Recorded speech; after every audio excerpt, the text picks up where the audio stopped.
Hello and welcome back to CEO.CA's coverage, coming to you live from downtown Toronto. Today I'm excited to be joined by Tony Di Benedetto, CEO of Syntheia AI. Tony, how are you doing today? Thank you. Very good. Thanks for having me.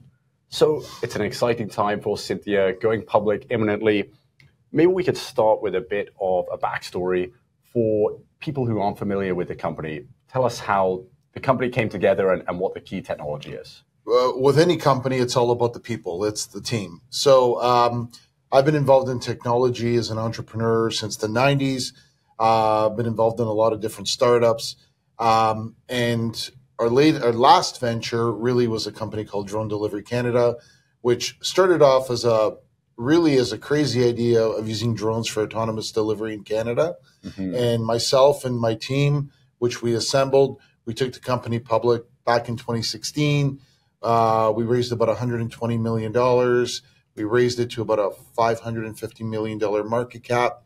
And that was really our foray into the public realm.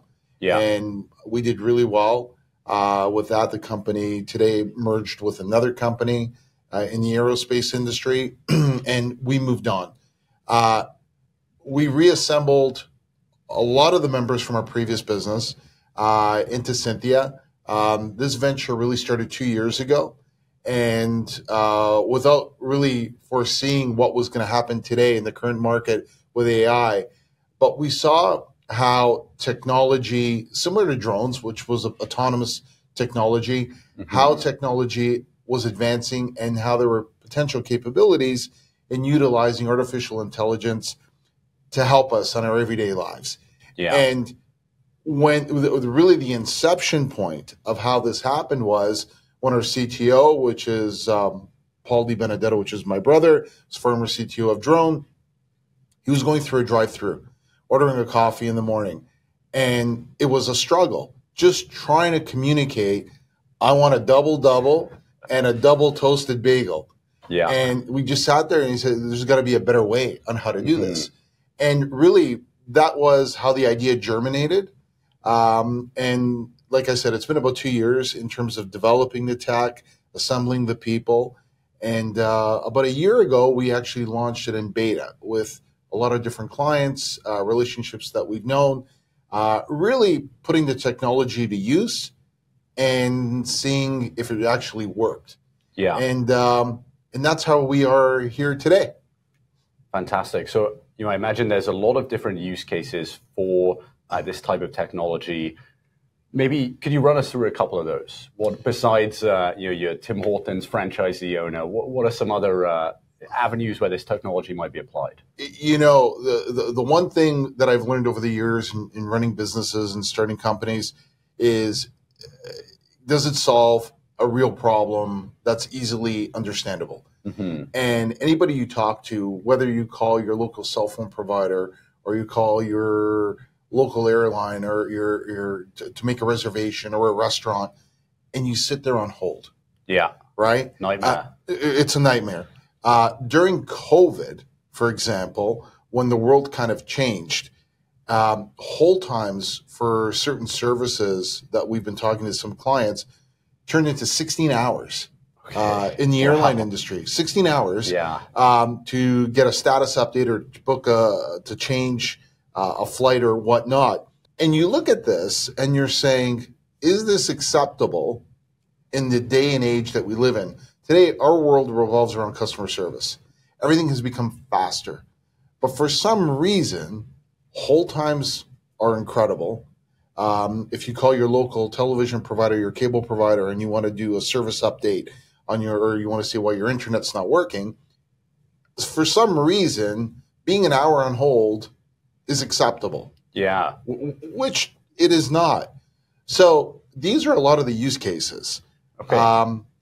There's chatbots who came into existence over the past couple of years, but a lot of people still prefer to pick up a phone and have a conversation with somebody to resolve a problem or get a service update or whatnot. Yeah. Absolutely. So it's limitless in terms of industries, whether it's restaurants or travel, general customer service. It's really limitless. Yeah, absolutely. I mean, I'm certainly one of those people who would prefer to pick up the phone. And I think for a lot of our viewers, they would certainly look forward to interacting with a technology like this, given the wait times you say being out of control. I want to maybe look at this from the other perspective. You know, I'm a business owner with an inefficient call center or a drive-through intercom that is not performing well, and I want to adopt Syntheia technology. What are the costs? What are the cost savings in the long run? And how might I implement it if I was a business owner? So I'm gonna use a real use case. Like I said, we launched this about a year ago, or probably more than a year ago, and we seeded it into a couple clients. And one client that we provided it to is financial services client who deals with shareholders, investors, an investor relations type solution. Okay. And for those of you who are watching this who understand what the KYC form is, the Know Your Client form. Yeah. They had a use case where their KYC forms were out of date, and there was about 900 of them that needed to be updated. Mm-hmm. This now becomes a tremendous burden and a cost to go out and contact 900 people, update your KYC forms for compliancy purposes. Our system, what they anticipated was probably going to take about 3 to 4 weeks worth of work. Our system went out within 3 hours, connected with these people, updated whatever pertinent information was missing. The success rate of contacting these people was in excess of 70%. Of the 70%, over 85% of the data we obtained from these calls was successful. Okay. Okay. So we turned something that would take hundreds of hours. Yeah, very labor intensive. Into 3.5 hours. So for this, it was an enormous cost savings. So we're launching 3 different models of the service: enterprise, medium business, small medium business, and really the product starts as a free service. It's a freemium service is what it's called. Yeah. And really for your small medium business, whether you have a receptionist that today you may or may not have, this is an entry-level solution for that. If you have a call center, this is a solution. We launched it as a pilot with an auto dealership, and they initiated in their service department. And for booking winter tires, we live in Canada, right? Yeah. And here you have winter tires. They use this as a way of reaching out to their clients and saying, "Hey, it's time to do your winter tire changeover," and it started booking appointments for that. Okay. You want to book a service call for your car, and it's a Saturday night, and you know the dealership is closed. You now interact with Syntheia at the service desk, and you are booking your service call online, real time.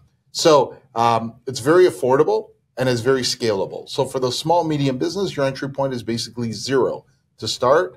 And that's the way we initiated it, as a subscription-based model where it's very easy for a client to experience the advantages of it and scale it up accordingly if they see there's utilization for it. Mm-hmm. So we focused on a couple of different sectors where this could be applied. And as you say, anyone who is using a phone could adopt this technology.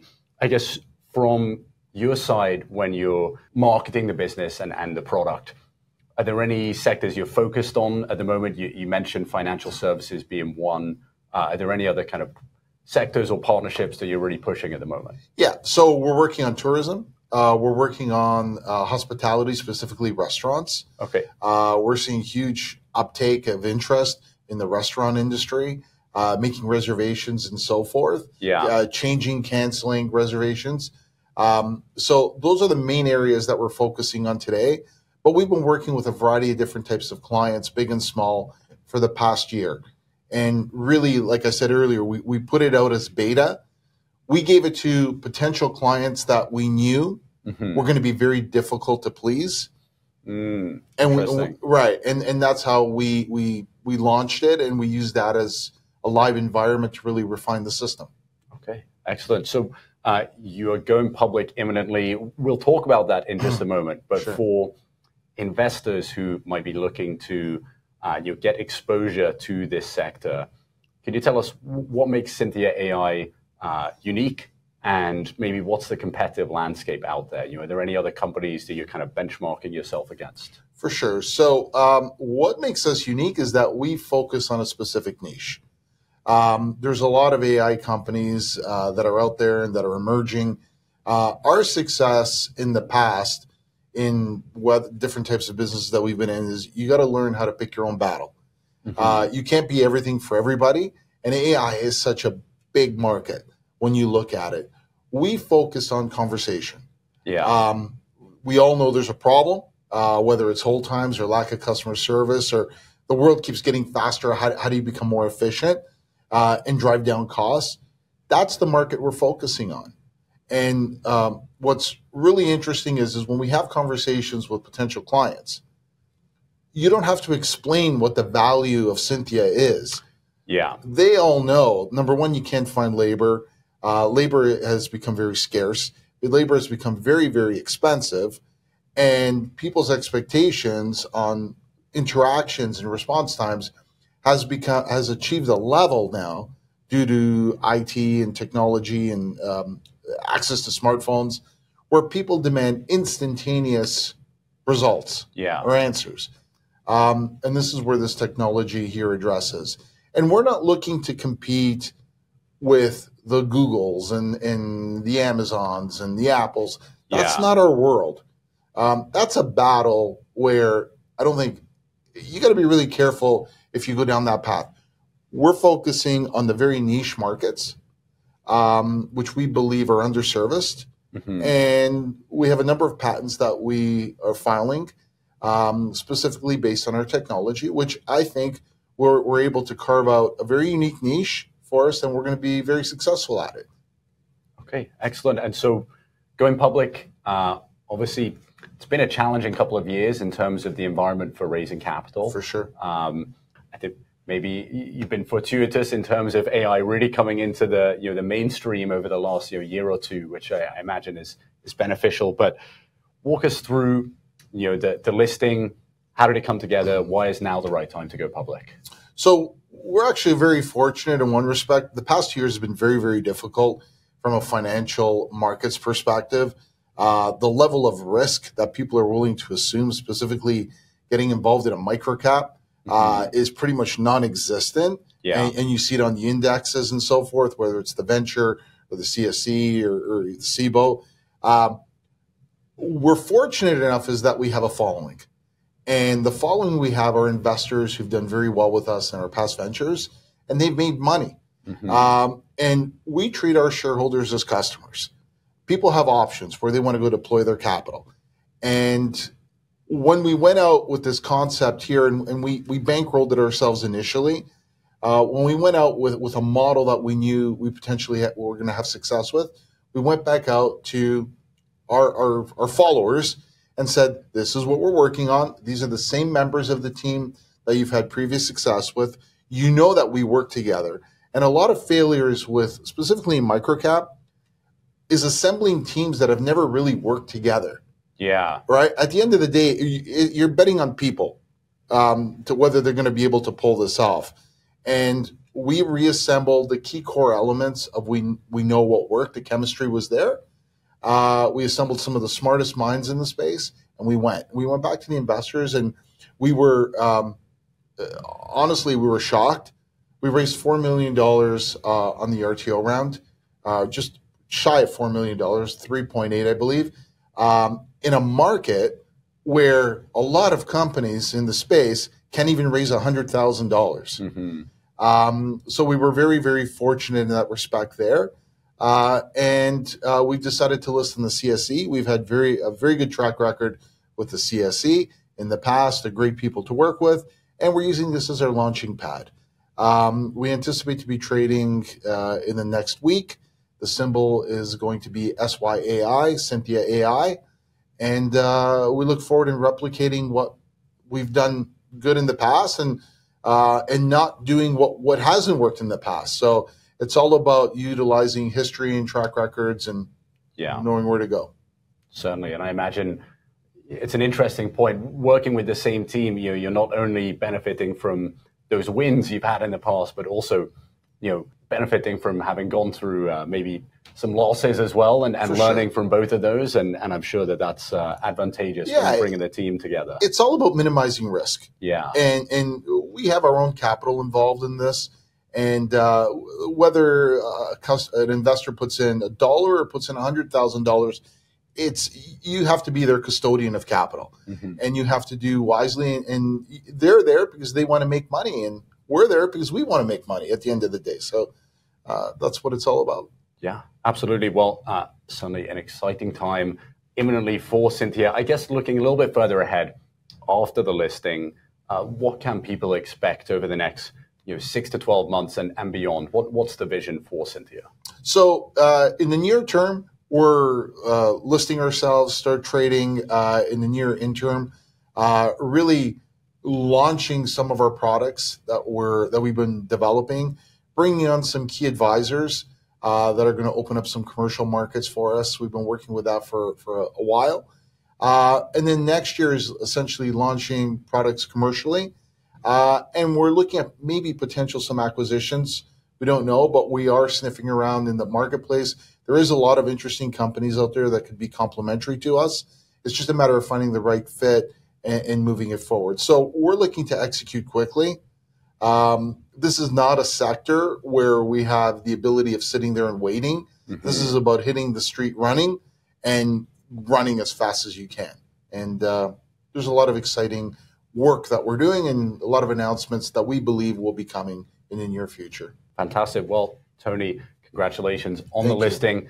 Looking forward to hearing more updates from Syntheia over the coming months. Thanks so much for joining us today. Thank you very much for having me. Thank you.